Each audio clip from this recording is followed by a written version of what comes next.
scars on the surface, but they deeper within. Every stitch is a chapter, every break is a win. From the pain we ascend, like the phoenix we rise. Scars Podcast, where the truth never lies. We are back with another episode of Scars. Today I'm sitting down with my brother Tariq. How you doing, my brother? Good, brother. Thank you for the platform, man. Oh, man, thank you for coming out, man. Thank you for sitting down with me. Yeah. You know, so Tariq, tell everybody about yourself. Well, my name's Al-Tariq Bestt. You know, everybody call me affectionately Mr. Hubb because help us become better. I started a nonprofit about 18 years ago, and we call it the Hubb, the Hubb Arts and Trauma Center. So affectionately, between the music and the work that I do in the community, they start calling me Mr. Hubb, and it grew on me, and we carry that now, even doing the music. But I created this organization because of some of the traumas that I've been through as a child and really didn't even understand what was happening. But music saved my life, so I wanted to give the youth a place where they could utilize the music and different arts to express some of the traumas. I didn't realize it was trauma until later on in life. And now, 18 years later, you know, my son put a charge on me back then to do more for the community, and I never turned my back from it. So here we are, 18 years later. That's what's up. That's what's up. I mean, I know when we talked about it, man, you said what was the very first scar that I remembered, right? And like that really kind of like touched me. And when I think about it, I think about I was about 7 years old, and, you know, my father was actually arguing with my mom, you know, and me and my brother was sitting at the table, and, you know, I didn't understand what was going on. I know their voice was, you know, raised and they was going crazy. And my father said, "What you say?" And we all, me and my brothers looked like, what's going on? And I was literally cracking jokes with my brother about Benjamin Overton. I never forget his name because the situation was so traumatic that I remembered the guy's name. Like, I'm 51 and I remember this from being 7 years old. So when he called me, I was talking to my brother about the situation, and he thought I was sassing him, and he smacked me and left a handprint on my face. And right away, my mother tried to get at him. She got in between us. I'm yelling, I'm screaming, I'm trying to stab him. I went and grabbed a knife. I grabbed the pool stick, trying to fight my father at this point because I didn't understand. You know, you're arguing with my mom, and I literally was joking with my brothers. Wow. So why I get smacked, I didn't know. But my Uncle Pop got involved, and he went after my father and all that. It was just a bad situation, but it left a scar on me with my father for the rest of my life. Like till this day, I still see it so vividly, you know, in my head. And we have a strange relationship today because of that. Yeah. So how was it for your brother and your mom with your father after that? They looked, we didn't know what was really going on, but my father hit my mom a couple times after that. You know, even that night, it got crazy. And he hit my mom, and I just felt like, damn, why is he putting his hands on mom like that? But I had said to him that night at 7, like, don't you ever put your hands on me again, I'll kill you, you know? And I wasn't no tough guy, but the reality of it is I felt like that was disrespectful for you to do what you did, and I didn't deserve that. Wow. How does that scar affect you today? My like I said, my relationship with my father is just like, I'm always like hesitant. You know, anytime he raises his voice at me, I'm looking at him like, you know, you can raise your voice, don't ever put your hands on me. Like, okay. It's one of those things, like, I'm always prepared to like react. You know, we have a way better relationship now that I'm a grown man now, but, you know, I told him that day, he never put his hands on me ever again. Wow. So you was to the point where you was gonna stab him? I grabbed a knife, man. I grabbed the pool stick. I was gonna fight him because I just didn't understand it, you know? Okay. And I was really trying to protect my mom because I seen my mom getting in the middle of it with him, and then his older brother got into it. So it was all like, what happened? Why would you do that? You know, I had a handprint on my face, a handprint literally on my face. So yeah, I never forgot that. And that was like, okay. Yeah, it was crazy. It was crazy. And that was the one and only time you got into it with your dad? With him hitting me. Yeah. We argued a lot because he used to always talk about how I'm just like my mom. And okay. I'd be like, thank you, you know, so I was sarcastic, you know. So I probably deserved some shit. Yeah. Because after that, you couldn't say shit to me. Yeah, you just, all the respect is just gone. It was out the door. Okay. It was out the door. What are some other things, man? that you want to talk about today? I think some of the scars that really affect me in life now is, domestic violence. Because I watched my mother leave my dad, literally, in the middle of the night. He went to work and came back home and only a chair and a table. I remember like wow, like this happens in the movies. She left him because, he was cheating on her. He would take us to girl's house and stuff like that. And she finally had enough and she left him. But she left him and went to go be with this other guy, Cliff.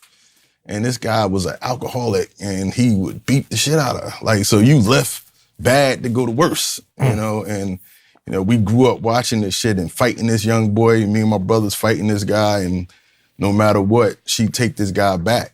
And we just didn't understand why the hell would you keep taking this guy back? And it just got bad through the years, and made me grow up hating, domestic violence with a passion, because one of the last times he hit her, it caused, lasting damages, like with, some trauma in her brain and stuff like that a lot of people don't even know about. This was undisclosed with, conversations with us. And we found out later that, she had some swelling on the brain and shit like that from her being beat by this guy, It's just bad. I was about 17 when that happened. Okay. So like 10 years later, and she's dating this guy, and she just wouldn't leave him alone until that day. What about the scar of being homeless? Oh, man. Like, my mom's a trooper, man. She just wouldn't let us, feel like the world was going to condemn on us or nothing like that. Like, I say homeless, but we was in the hotel, right? But it was Zanzibar, right? I don't know if you remember back in the day, Zanzibar Hotel down in Newark. The club is here and the hotel is over there, but we living in this hotel, one room, me and my two brothers in this room with her. We going to school. Nobody know. We sneaking in, sneaking out. Like it was just crazy. Kerosene lamps and shit like that. It was just a bad situation, but we survived. How old were you? That had to be like 12. Oh, man. Yeah, like 12. My brother, my brothers and them, my older brothers and my younger brother, my younger brother was more quiet than anybody, but my older brother was out there, doing crazy shit. But I was the quiet one. I was the artistic one and kept everything to myself and putting everything in lyrics, right?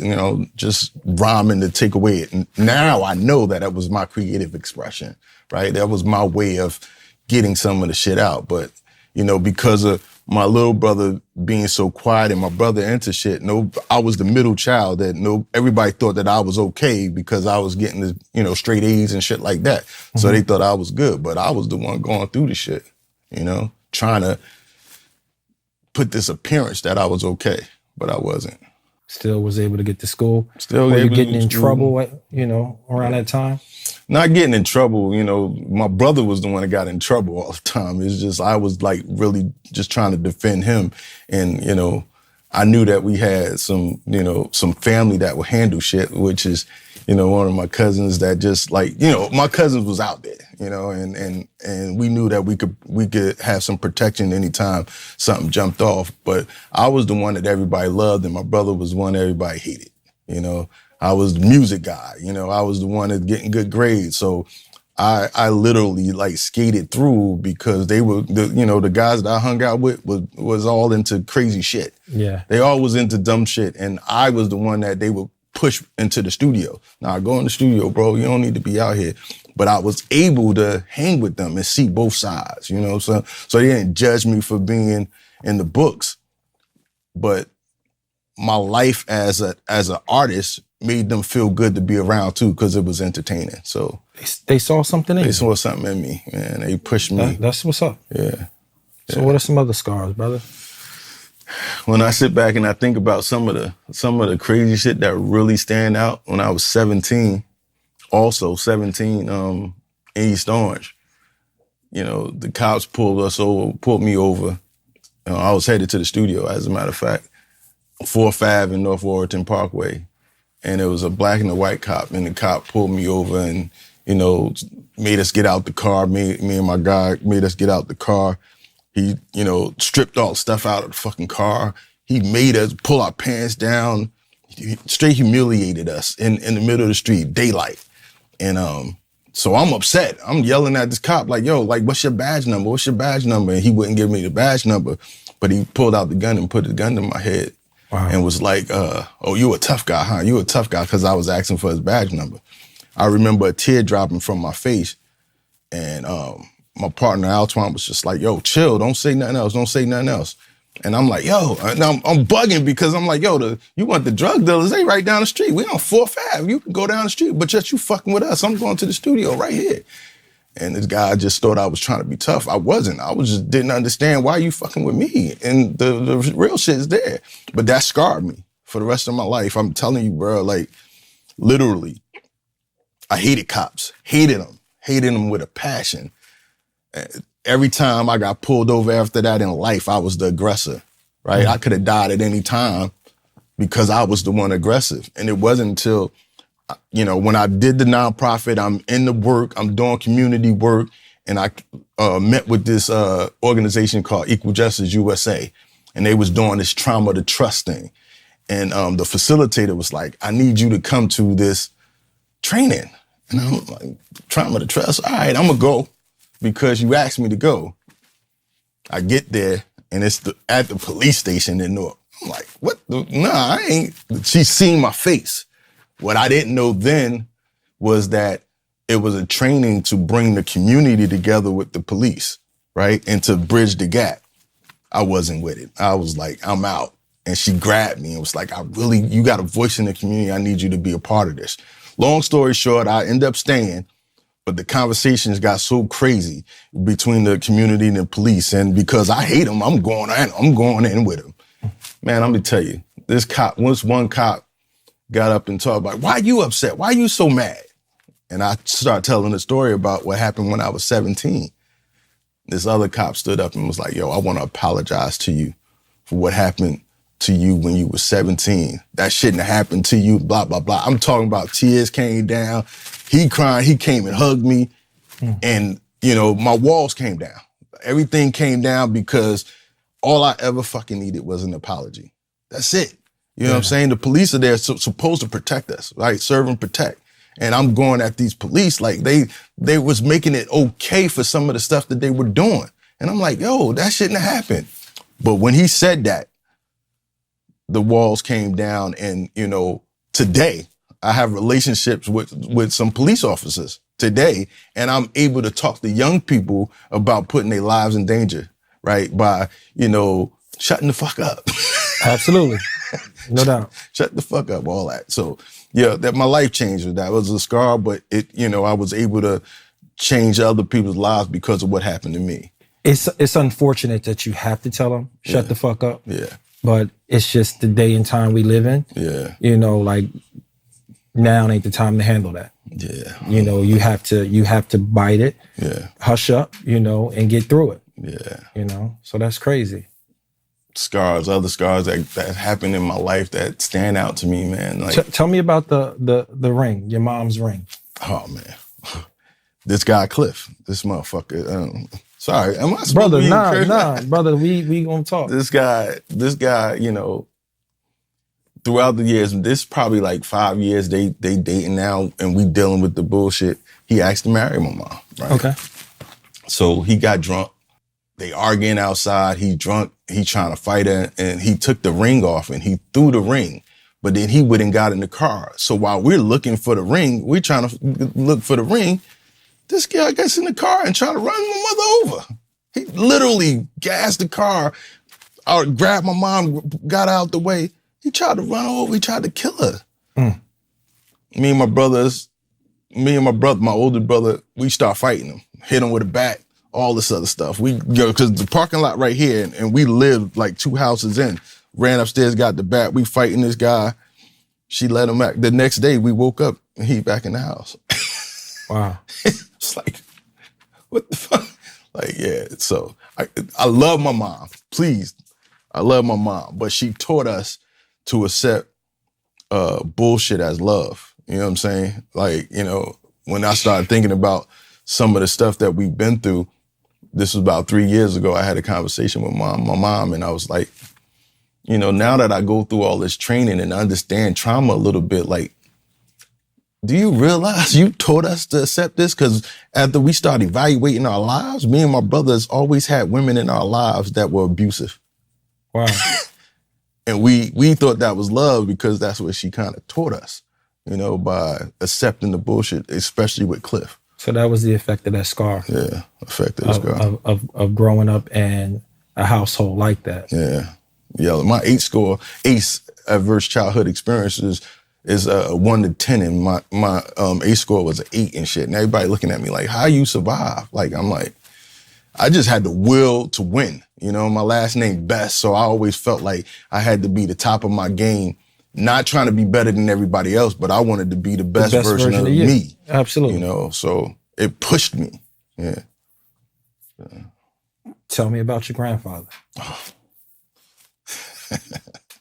It's funny, me and my cousin were just talking about this the other day, but the house we lived in, 24 Tremont Avenue, my grandfather, he taught me how to swim. Like, so he was married to my grandmother. He wasn't biologically my grandfather, but we loved him as he was our grandfather because he took us out. He did things. He took us to Dude Ranch, taught me how to swim, all these good things. And he was murdered, you know, stabbed 46 times, you know, like, and he was a marathon runner. So it was just crazy in the house that we lived in. Like, it's fucking crazy. I still, like, think about it every time I ride there. I rode past there today. It's crazy. And I thought about having to come here, and I was like, damn. Like, so anytime I go in East Orange and ride past Tremont, I get this feeling that go through my body because I think about 24 Tremont Avenue, you know. He was stabbed 46 times? 46 times. We got the news that he was stabbed, he was murdered, you know, and Mr. Ritchie, we was like, what the fuck? What do you mean? Where?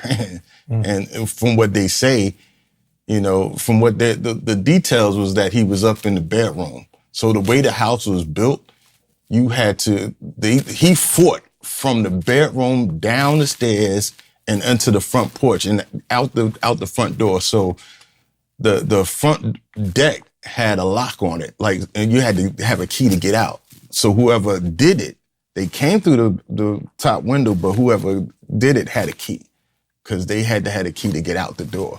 Wow. So, you know, it's all types of speculations and shit like that. But the reality of it is he's gone. And that always had an effect on me like crazy. I love my biological grandfather, but this guy, you know, took time out with us and taught us shit like that. So he was special in my heart. And to be young, I don't even remember what age I was, but when he got murdered, that was like, you know, the first murder, like, that I kind of dealt with that, you know, was family. Wow. Yeah. You also had a friend that got hit by a stolen car? Yeah, Tawan, crazy. Stolen car. Right outside the school, too. We was going to school, Stockton, East Orange, and, you know, his life was taken away right in front of me. Like, fucking crazy. Crazy. So my eyes have seen so much shit that's like, how do you keep going, you know? I mean, we were, you know, outside playing right before school. We heard a car screeching and we all trying to get out the way, and this guy came up on the curb and Tawan got hit. And we all screaming, trying to get somebody help. And they was like, he's gone. You know, we all sit there like, what the fuck? I mean, I ain't saying what the fuck at that age because this was like 5th grade. So I don't even know what age I was at that point, but yeah, Tawan's gone. Now I think about it, I don't think it wasn't a stolen car. It was drunk driving. Yeah, that shit did something. It did something, you know. Because again, that's a friend, you know. We was just playing, you know. Was outside playing football in the little lot that they had, and we shouldn't have been outside the you know, because you start thinking about all that shit then, like, we should have been in the lot. We shouldn't have been outside, you know. And your kids. Kids play. Where was the adults, right? You know, like now as an Yeah. adult, I could sit back and be like, where the fuck was the adults at? You know, at that time. That's crazy. Tell us about your uncle. My uncle. Now that's a crazy story because my uncle, you ever seen Soul Food? Mm-hmm. When you got the uncle that live, you know, that stay in the room, never come out, you know, Uncle Robbie. He was that guy. You never seen him, you know, like he was the uncle that we knock on the door to bring the food to him and everything. This is my mother's brother, oldest brother at that. So we moved with Cliff on South 10th Street, and he had got evicted. My grandmother had passed away, so he couldn't live with my grandmother anymore. We never knew where Robbie was. Nobody knew. Like, Robbie's been missing for forever. We living on 10th Street, and my mother started screaming hysterically. We trying to figure out, like, what's going on? She reading the paper, and body remains have been found of this guy, right? And I remember her screaming and saying, "It's Robbie." I was like, what? Let my mom tell it. They were the closest, so he followed her. The house that they found the dismembered parts was across the street from our house where we was living at. We living here, he's living right there on the corner. I was like, what the? So she's like, he must have been following her and you know, trying to stay close to her. How true is that? But how coincidentally is it that that's where it was, right there on the corner where she lived? And by the dental records, they found out it was her brother. Wow. So that was crazy because, you know, I didn't know him, but I knew it was my uncle. We knew him because he was always behind the door. You know, he was the boogeyman. Yeah. Nobody messed with him. But it still hurt to see my mom in pain like that, you know, because that was her big brother. They ever find who did it? Never. Wow. Maybe because, you know, nowadays when you think about it, like he had mental issues, you know? So he probably was trying to defend himself. Who knows? You know? Man, how do those scars affect you, man? How did you stay sane through that? I just keep pushing. I mean, now that I do this work, it's therapeutic, you know, because I get to see the pain on some of the young people. Even though they don't want to talk about it, I see it because I was that kid that everybody thought was good. Or that even though you thought I was good and I was acting out, it was because something else was going on. Mm-hmm. You know, I just didn't ever want to talk about it. Most of my family didn't even know. My mother knew. And she would just talk to me like everything's going to be okay. It's not okay. It wasn't okay. But she didn't know no better because that's what she was brought up in. You know, my grandmother, Sarah Jasper, she was mean, man. She was violent. So my mother grew up in a family that, you know, they were just violent. So you lost your grandfather, watch your friend get hit by a car. Uncle chopped up right down the street from you. Yeah. Another friend of mine was pushed in front of a train. You know, he was working. I wasn't there or anything. We just got the news. I was dating his niece, you know, and that was traumatic because Brian was everything to us. You know, he was the big mentor, you know, and he was a big dude, you know. So like we always thought that, you know, the hate is down. And he worked for the railroad station. Mm-hmm. Like, how do you, like, come on, you know where to step, all that other good stuff. And again, speculations, but somebody pushed him in front of the train. Wow. No, Penn Station. Right. That was hard. You know, because you think about all your friends around you, the people that you really love dying. And then, when I think about the family, big scar is 10 family members died of AIDS. Right. So that scared the shit out of me with AIDS growing up, you know, like crazy. Both of my father's brothers, his younger brother and his older brother, AIDS. Wow. My mother, six of her brothers, AIDS. cousins that we called uncles, gone, AIDS. So people just disappearing because of this disease. And back then, I don't want to put the family business out there. I did it already, but I don't put the family business out, but they was fucking the same girl and shit like that, and the girl died of AIDS and shit like that. So Wow. Scars. Yeah. Now you so protective today because you never want to, catch AIDS, right? It was a death sentence back in the day. I know it's not a death sentence today, like HIV and the difference between AIDS. But we didn't know that back then. Yeah. You know what I'm saying? But Well, it wasn't. It was a death sentence. That's what it was. There was nothing. If you had it, it was over. I'm talking about uncles that, like loved, that was with us through childhood pushing and they gone. And then watching them, wither away. It's like crazy. And our uncles and stuff were the tough guys of the community, and you watch them wither and so frail that, they can break, if you touch them the wrong way. And, when you're looking at them as your heroes and now they gone. Tell me about your students. Yeah. I had 3 students, 3 of my students, girls. As a matter of fact, that was part of the program that overdosed.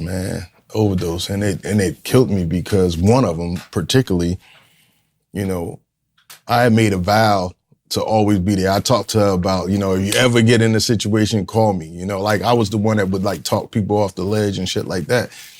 And I remember clearly she kept hitting my phone, but I was on vacation with my family, and I didn't answer my calls, right? Like I'm looking at a lady, she looking at me like, you ain't supposed to be handling business, and I didn't answer the damn call. And I got back from, we was on a cruise and I got back. And I tried to reach out to her and she wasn't answering. And went on Facebook and seen that she had overdosed. That shit broke me, man. I was blaming myself because I wasn't there to answer the call and all that other good stuff. But then 2 of her other friends that, rocked with her, they committed suicide as well, like with overdose. I say committed suicide because it was all, using these drugs. No matter what we said to these cats, they kept using these drugs and it killed them. And that shit was crazy. And 2 of the guys were murdered, gunshot victims. Yeah. So I lost 5 kids over my 18 years. 2 gun violence and 3 to overdose. Wow. Fucked me up. Cause I'm Captain Save guy. I'm trying to save everybody and I couldn't save them. No matter what we did, no matter how many resources we provided, they wouldn't stop, and it led to their death. That's gotta be tough, man. Making that connection with them young kids. Yeah. Wow. You thinking that you're gonna get them right. As sooner or later, they gonna, listen and do the right thing. And then, especially her, because I really thought that she was gonna stop. She had started coming around to the program even more. And, I don't know what happened, but she fell off again. And I wasn't there. Still fucks me up some days. Man, dealing with them kids, man, and going, how does that affect you at home? Right? Like, because it seemed like you can't separate the 2. Yeah, it's my life, I've dedicated the last 18 years of my life trying to make sure that, we have a place for these young people to not go through the shit I went through and not have somebody to say, hey, I'm not okay.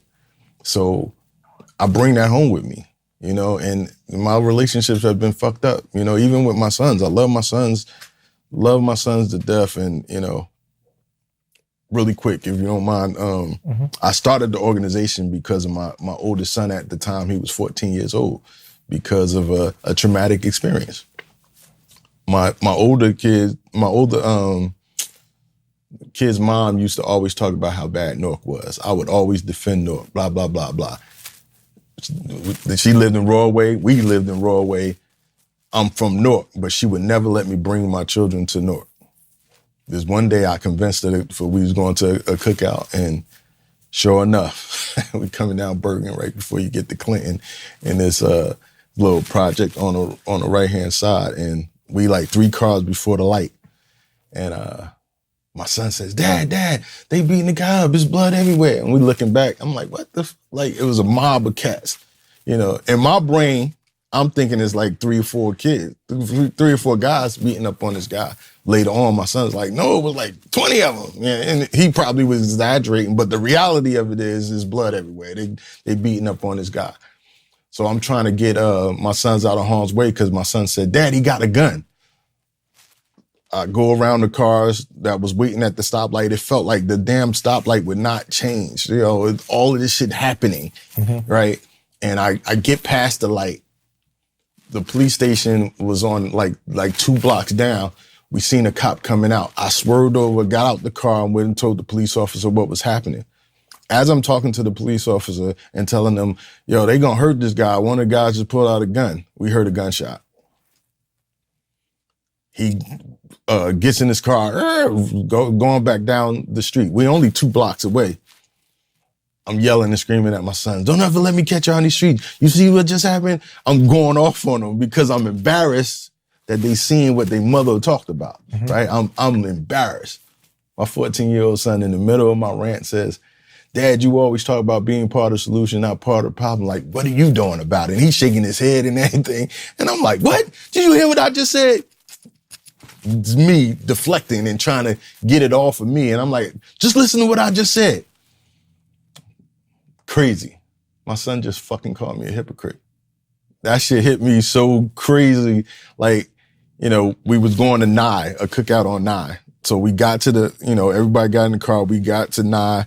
We turned the block and on,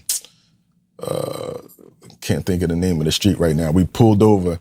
We got out the car and we just sat there. When we got out the car, we sat on the porch and I hugged them. I pulled all 4 of my boys together, 14, 12, and there was 6 and 5 at the time. I hugged them and I was like, I apologize. I apologize to my oldest son for yelling and screaming at him because he was right. I should be doing something. In my mind, I'm thinking he's right. You know, he just called me a hypocrite. But that's why I started the organization, because I was like, I would never be in a position ever again where my sons ask me, what am I doing for my community? And I not have an answer. I didn't know what I was doing when I started the organization. I didn't know. I just wanted to be a response. And from the mouths of babies, my life changed because for the last 18 years, this is what I've been doing, trying to make life better and being a response to my son's portion. So my life changed because of that traumatic experience. Today, my son, 33 years old. Today, he'll be 34 on Valentine's Day. He still will not come to Newark. Still traumatized from Newark. Look at all the lives you changed, though. You know, and he'll say that. He'll tell me that several times. I'm proud of you, but I ain't fucking with Newark. Yeah. Look at all the kids you saved. Yeah. You want to hear a guy laugh? Tell him what you got planned, because I just knew I was going to be LL, Rakim, Tupac, all them mixed together. You know what I'm saying, and be this big icon. Nah, that wasn't in the plan. This is what I was supposed to be doing. So my life changed because of that. And I don't regret a thing. You know, I love doing what I'm doing. I love it. I love it. I made a life out of it. I took all the money that I made at Verizon and took a 9,000 square foot space, dilapidated space, and turned it into a safe haven today that exists for the kids. For the last 14 years, they've been growing up in the Hubb Arts and Trauma Center. Yeah. Tell us about the scar of your mom passing. Oh, shit. Whew. You know, that's hard. You know, like, she was my best friend. She the one that believed in me through it all. I had all these dreams and aspirations of doing all of this stuff. And even when I stopped chasing the music business and start focusing on, you know, doing the nonprofit, my mother was always the lady, big mama of the hood that brought all of the kids in. So I got a bunch of brothers and family all over the place because my mom took everybody in. I'm talking about kids straight off the street that didn't have moms, and then, you know, just moms was out on drugs and shit like that. She would bring them in. So we got a big family of people that's not biological because she took everybody in. So I guess that's where, you know, I got the the zeal to do it, right? Absolutely. Trying to be her, you know? And you know, when she died, it was just like a part of me just like what? Like, it still bothers me because we buried her January 6th of 2024, but she died right before Christmas, December 20th. And there's a void that I'm still trying to fill. She was my everything. I reach out for the politics that go on in the city of Newark, all that shit. I call her for everything, you know? Like, and I didn't consider myself a mama's boy, but I was. Yeah. Now I think about it, I was a mama's boy, but she would let me make my mistakes. You know, it wasn't like she'd tell me what to do and shit like that. She would always give me advice and just make me realize that fuck what somebody do to you is what you do for God. She instilled that. At 5 years old, she instilled in me, perceive it, believe it, achieve it. I hear all these things in my head. So she raised me to chase my dream, to conquer it. You gotta see it first. Then you gotta believe it, Tariq. And if you believe it, you can achieve it. You just gotta go for it. Like, she pushed me, you know? And so many of the kids that I deal with today, they don't got that. They got parents and shit and family members that tell them what they can't fucking do. My mother always told me I could. So I believed it, you know? And like, her not being here with all the shit that I done went through in 2024, just 2024, and her not being here is like the roughest time of my fucking life ever. With all the traumas, 2024 has been crazy for me. I got diagnosed with cancer right after she passed away. Right after she passed away. I brought 2024 in locked up, dealing with my kid's mother doing some dumb shit. You know, people don't know that. Like, my mom died December 20th. December 29th, I'm locked up, didn't see the new year come in, came home, went in the hospital. They told me I had kidney stones.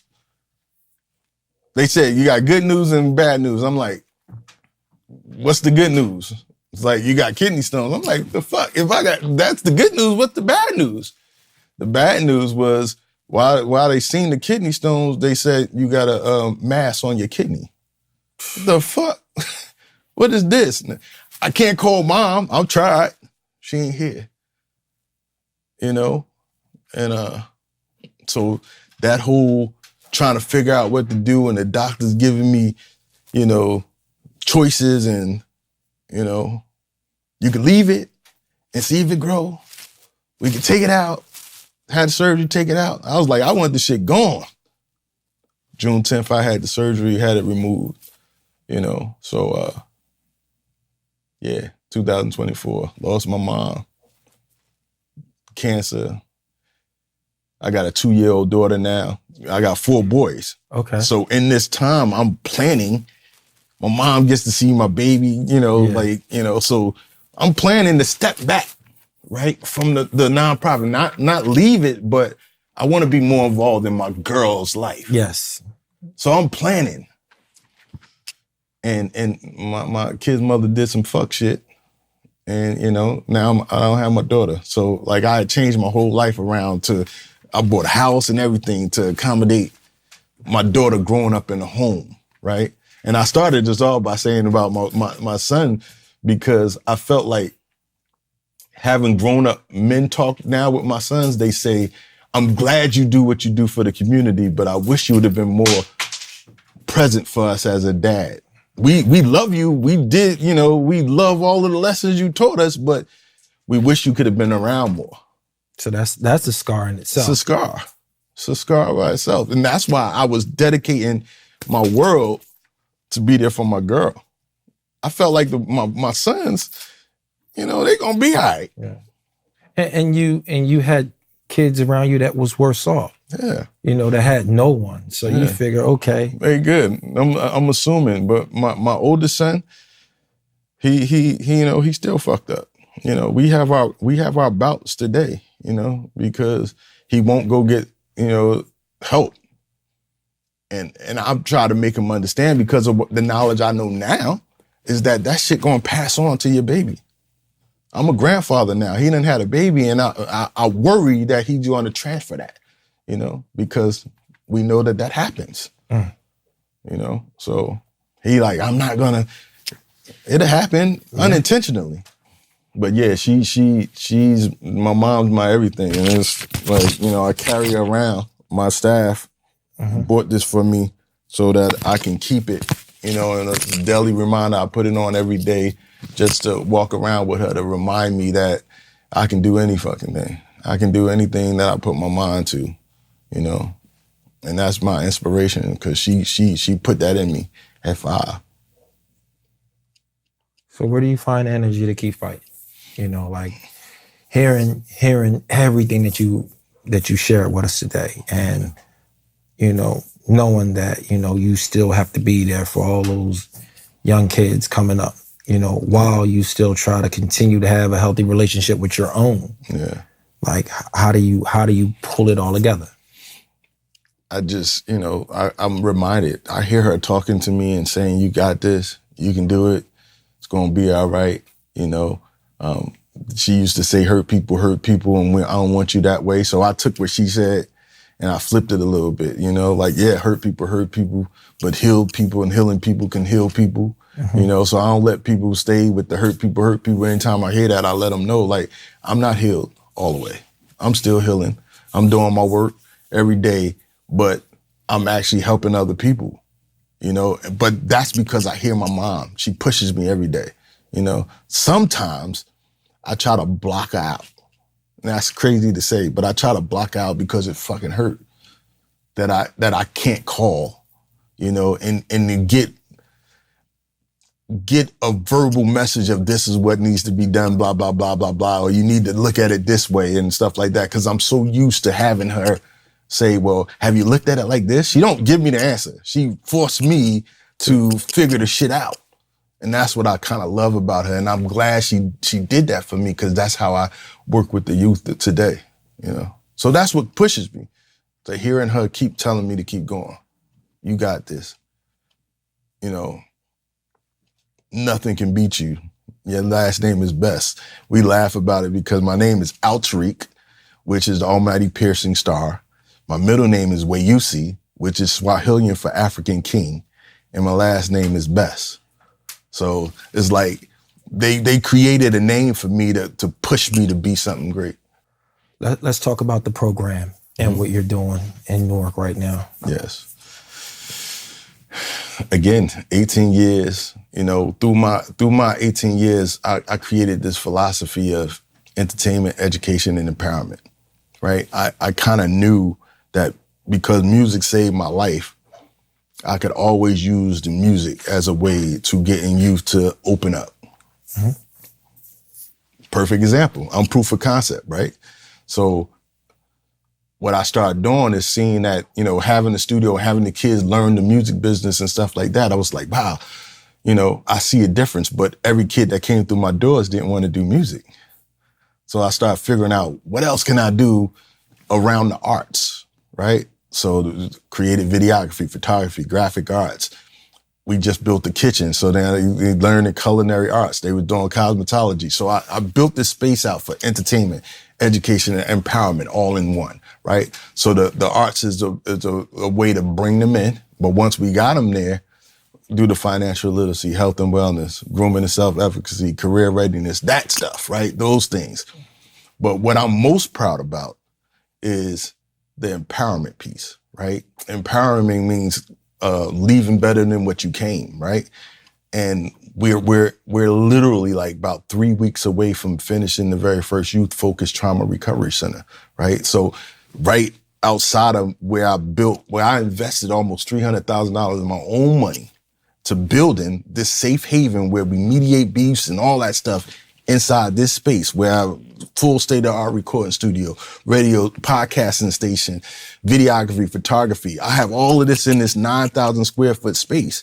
But then I'm building this other 4,000 square foot space of straight trauma recovery, different modalities of them getting intentional mental health, like, you know, those things, having different sound therapy, not just the traditional talk therapy, but like rec therapy where they could break stuff and then build it back up into something beautiful, massage therapy, all of that stuff. So I created a space in Newark. We changed the dynamics of what Prince Street was known as negativity, and my space is on Prince Street. You know, they say you could take a light and put it in an already lit room.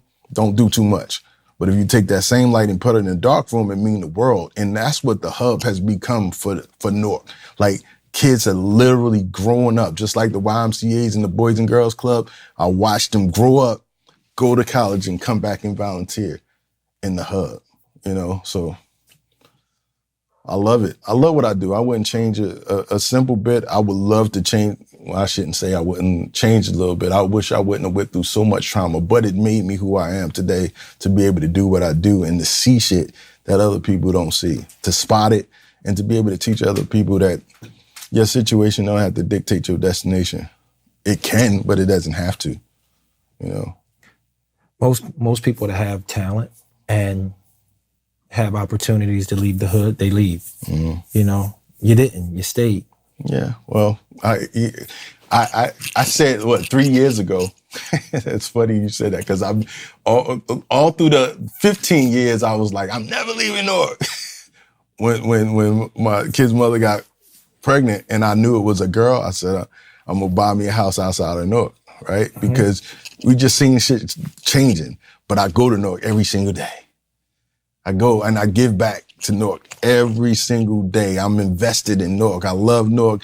You know, that's the place that, you know, that made me who I am. Rock solid. You know, like I got offers to put the Hubb in different places right now, and I'm just really trying to make sure Newark is taken care of first. I'm not sure what's going to happen with this new damn administration, but the reality of it is, you know, we got to keep on fighting regardless. You're a light, man. Things will work out. Yeah. We hear anything we can help with, man. I appreciate that. We'll definitely support you on your journey to kind of continue to shine a light. Yeah. You know, appreciate that. And turn the pain into purpose somehow. Okay. I was able to do that because my mom just kept saying, you can't lie down and just give up. You can't. You know, somebody needs your light. Somebody needs you. You know, and the work that we do is not for us. It was really not. It's about setting somebody else up for success. Mistakes, everything that we do is to be able to have somebody else show the power of how God is. Now, what are the ages that you get to come to the Hubb? Well, we started off working with the younger kids, but in the last couple of years, I changed from 8 years old to 13. So I started at 13 and up. We don't turn kids away, but my focus is 13 and up, just because a lot of the police and the schools send us these kids that are in trouble and everybody want to throw away. Those are the kids I want. Send them our way, you know, so that we can be able to show them. You know, I love it when we see the light come on, when they start to realize that they're somebody, right? Mm-hmm. That they can instead of they can't, right? That's the amazing thing that happens with these kids, because people have told them they can't for so long that they start to believe it. And they go out there and doing dumb shit because that's what they thought that their value was. So now we get to be able to show them and provide them with resources and experiences that show them a different world outside of their box. You can't blame somebody for thinking outside of the box, well, thinking only inside the box, until you bring them outside of the box and show them something different. So our job is to show them something different, you know, and I love doing that. I love challenging us, especially as adults, to be able to push their thinking and all that other stuff. And what I love also about what we do is bring the credible messages in. You know, like I bring the ones that made bad decisions, that done paid time, that you know, did some crazy stuff, but have made a decision that they want to do better. I bring them in, you know, to help us. And I couple them with social workers, therapeutic art mentors, and professionals like us to be able to help these young people heal, to know that they got a support system that they could depend on, and they trust us. There are people watching this show, right? That's going through some stuff, you know, and a lot of them don't think they can make it through it. Yeah. If you can give them any advice right now, what would it be? Just to keep pushing, you know. There's an acronym, push, push until something happens. I think that's how they say, keep pushing until something happens. Like, you know, I believe in not giving up and just, you know, having the courage to fight every day. Les Brown, one of my favorite motivational speakers, said, if you could look up, you could get up. You know, those are some of the things that push me. You know, I hear my mom, I hear different people that talk about the grind. You know, nothing ever was promised to be easy. You know, it's not promised to be easy, but it's, you know, Martin Luther King said, you know, the measures of a man is not determined in times of comfortability. It's when things get hard, when adversity hit. What do you do then? You know, and that determines who you are. So I push people, you know, don't accept bullshit. Don't accept that you can be nobody because you are somebody. I want to hear you say that. I am somebody, you know, and believe it. And once you start believing it, you'll do something, you'll do more. You won't hurt or kill your brother. You know, you won't hurt or kill your sister because now you understand the value of who you are. And Ubuntu means I am because we are, right? So once you start understanding those things, you want more for your community, you want more for yourself. So those are the things that I push people to just realize, that you don't live in this world alone. You know, what we do matters. What you do matters. Well, my brother, thank you for coming, sitting down with me, brother. Appreciate you, man. Thank you. You know what I mean? And I wish you the best. Appreciate with everything that you are doing. If we can help in any way, please, I'm here. Phone call away. Definite. Thank you for coming out. Appreciate you, man. I hope you enjoyed this episode of Scars. Please like, share, and subscribe. Scars on the surface, but they deeper within. Every stitch is a chapter, every break is a win. From the pain we ascend, like the phoenix we rise. Scars podcast where the truth never lies.